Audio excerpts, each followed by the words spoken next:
विषय तुमच्यात टाकतात. जसं रमेशनं सांगितलं, कबर आली, वाघ्या कुत्रा आला, नंतर मराठी आणि अमराठी आलं.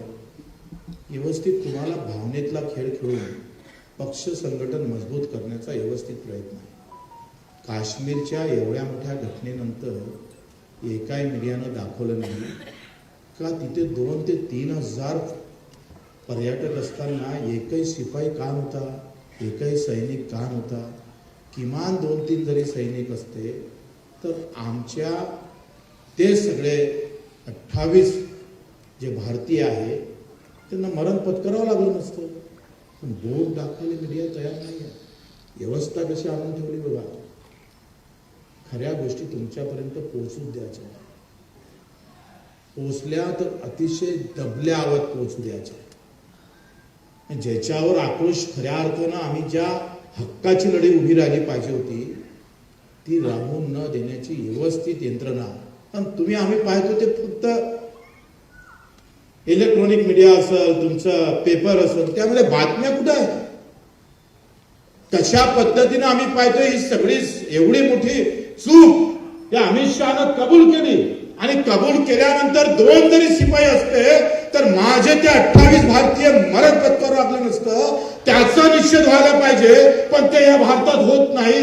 पकडल्यानंतर आम्ही पाहतो त्या अतिरेक्यांना त्यांच्या घरात जाऊन मारलं पाहिजे. पण ज्यांनी चूक केली त्यांचा साधा आम्ही पाहतोय निषेध या देशात होत नाही. याच्यावर तुम्ही लक्षात घ्या का कशा पद्धतीनं व्यवस्थित आम्ही पाहतोय तुम्हाला खऱ्या मुद्द्यापासून दूर नेण्याचा प्रयत्न होतो.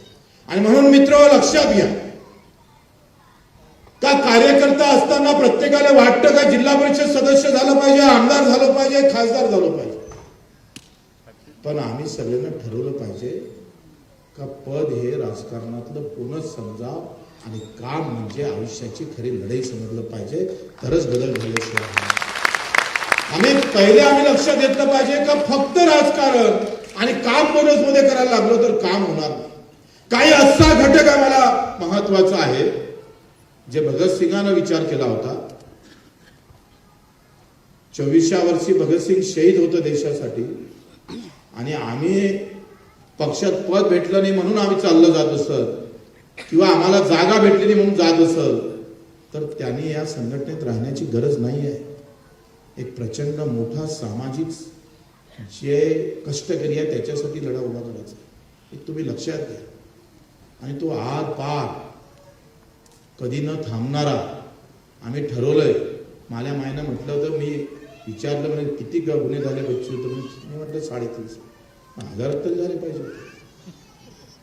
लक्षात घ्या तुम्ही आम्ही जर त्याच बाकीच्या पक्षासारखी ह्या संस्कृतीला जपणं सुरुवात केलं आणि सगळेजण पदासाठी आणि त्या सगळ्या कमाईसाठी जर कामाला लागले तर लढणारे माणसं राहणार कुठं आहे? आपणच लढतोय. रायगडचं उपोषण झालं, मशाल आंदोलन झालं, आता 14 तारखेला आपण रक्तदान करतोय आणि जूनच्या पहिल्या आठवड्यात अवघा महाराष्ट्र नागपुरात आपल्याला येण्याचं आहे आणि सडो की पळो सरकारने काय आश्वासनं दिले होते विसरले. शब्द काढायला तयार नाही फडणवीस साहेब. मला वाटतं काही गजनीसारखीच विषय झाला. गजनी होता माहीतच नाही पडायचं. त्यानं दिलेले वचनच त्यांना आठवत नाही. पहिल्या ओळीमध्ये लिहिलं वचननाम्यामध्ये का लाडक्या बहिणीचा पगार 2100 करेल. दुसऱ्या ओळीमध्ये लिहिलं सगळी कर्जमाफी करेल का 7/12 कोरा करून टाक. इथंच भाजप थांबलं नाही. MSP वर 20% नफा बोनस दिली. किती? 20%. म्हणजे धानावर 20% पकडले तर आज धानाची किंमत आम्ही पाहिजे का 2 का 2,500 आहे ना सरकारची. 2300 म्हणजे नाही म्हटलं तर 3,500 धानाला द्यायला पाहिजे. 1,500 रुपये. सोयाबीनला 6,000 रुपये. कापसाले पुन्हा आम्ही पाहतोय त्याला 2,000 म्हणजे 7 आणि 2 9,000 रुपये भेटायला पाहिजे. हे आपण दिलेले वचन नाहीये. हे सरकारनं दिलेलं वचन आहे.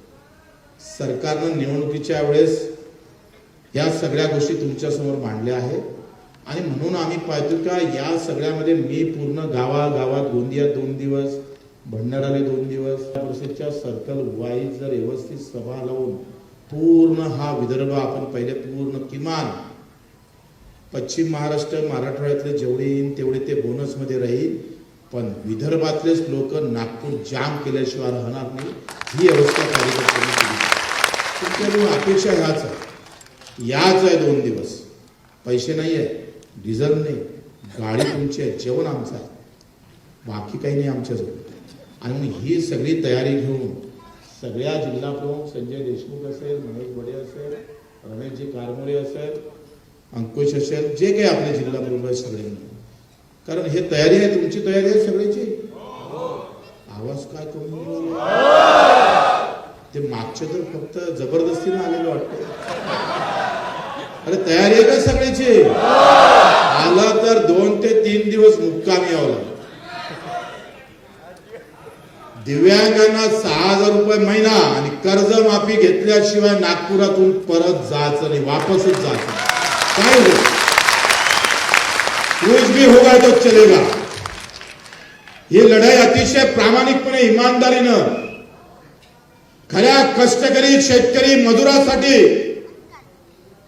ज्याला आम्ही पाहतो आमच्या बजेटमध्ये 45 लाख कोटीचं बजेट आहे केंद्र सरकारचं, 45 लाख कोटीचं. आणि शेतकऱ्याच्या वाट्याला आलं किती माहिती, 50,000 कोटीच्या वरती सरकलं नाही.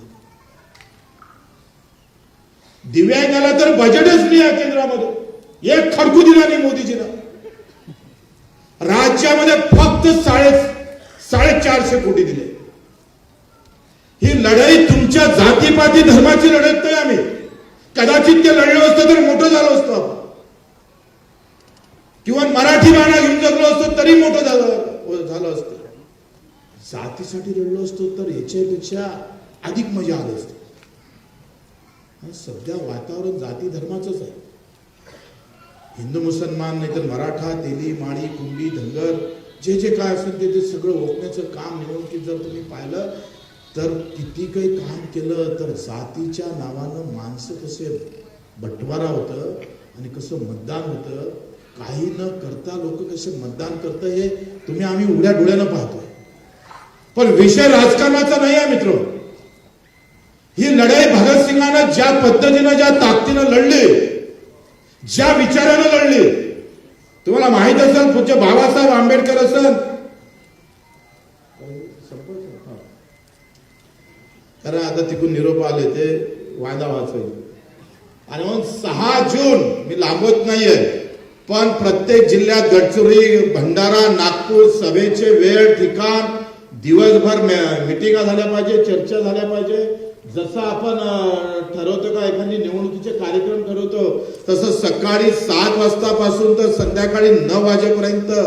आणि तुम्ही सगळेनं आम्ही निघणार साताऱ्यापासून आणि येणार नागपूरला. 8 दिवस आम्हाला यायला वेळ लागणार. जूनच्या पहिल्या आठवड्यात आपण नागपूरला धडकणार. तुम्ही आतापासून तयारी केली पाहिजे. इथल्या एकानं 15 जरी आणले तरी कर्जमाफी आणि मानधन घेतल्याशिवाय राहणार नाही. हे आम्ही पाहिजे आई भवानीची शक्तीने तुम्हाला सांगतो. बराच वेळ झालेला आहे, मलाही उशिरा झाला. बोलता येईल नंतर. आपल्या सर्वांचं मी आभार मानतो आणि 2 शब्द संपवतो. जय हिंद, जय महाराष्ट्र. साठे स्कूल प्री प्रायमरी पासूनच करून घेतं फाउंडेशन पक्क करण्याची तयारी. म्हणूनच साठे शिक्षण समूहाच्या कित्येक विद्यार्थ्यांनी घेतलीये करिअर मध्ये उंच भरारी. 2025-26 या शैक्षणिक वर्षाकरिता आपल्या पाल्याचा आजच प्रवेश घ्या.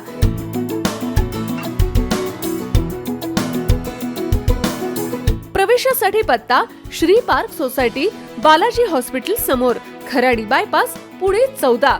संपर्क क्रमांक 9372619453 किंवा 9372619483 किंवा 9372619484. फाउंडेशन उत्तम, प्रगती सर्वोत्तम. साठे फाउंडेशन, नो टेन्शन.